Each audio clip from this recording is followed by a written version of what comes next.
Got a question from Mike about exits. So, conversation is here, right? This is your entry. So, let's say we're doing something conservative. So, this is my exit, right?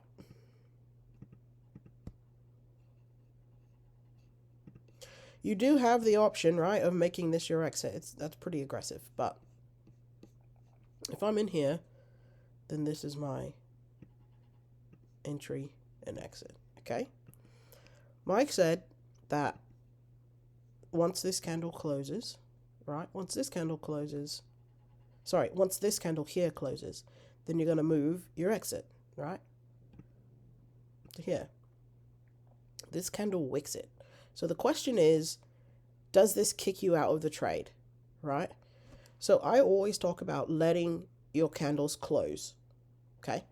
Mike is saying, if this comes all the way back here above my entry and wicks my exit point, don't I lose money?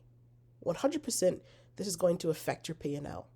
However, I want to let my candles close. So I'm actually like not hawking my P&L.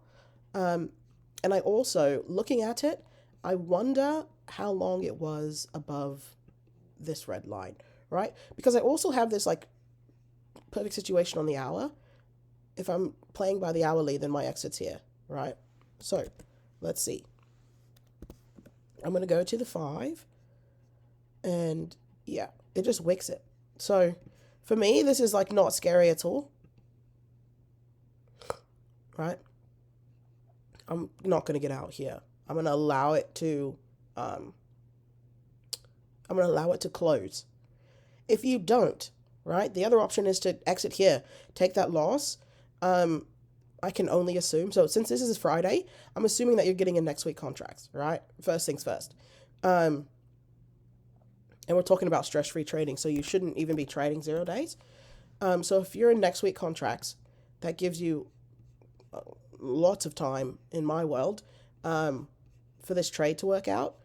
So let's assume you get in up here and you get like, I don't know, you get out of the money, obviously, and you do like 160s, something like that. This is going to maybe affect you 10%. And let's be like really aggressive, 20%. That would be insane. Because what is that? Like a 30-cent move? That shouldn't affect you 20%. But let's say. Then yeah, you could get out. You could take that loss, and then you would just re-enter here, right? And then I think he was also asking about like not having this wide of a stop, right? That's personal preference. I don't really have much more on that. Because at this point, you have a few options. Because even if you move your stop to here, right, off of this would kick you out, right?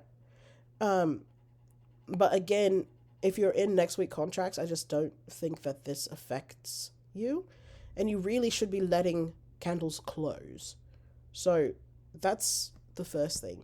The second thing is if you're also looking at the hour, there's no reason for you to exit this trade, right?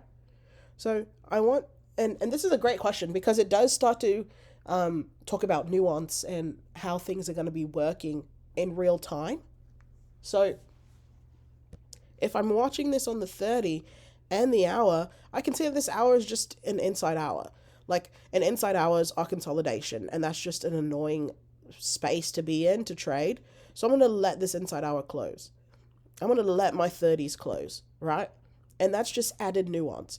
If you're not comfortable doing that, totally fine. You're just going to get kicked out and you're going to have to get back in. So then this is your re-entry. If you want to have your exits at the bodies of candles, just note that you're going to be getting in and out a bit more. But this re-entry should work for you. Let me check. Boom, boom. Yeah, this re-entry should work for you if you're trailing on the 30. But you have to do what makes you comfortable, right? So whatever that looks like, I don't think that the like wicking an exit point is going to affect your P&L too tremendously, because I'm not talking about trading 0 days, right?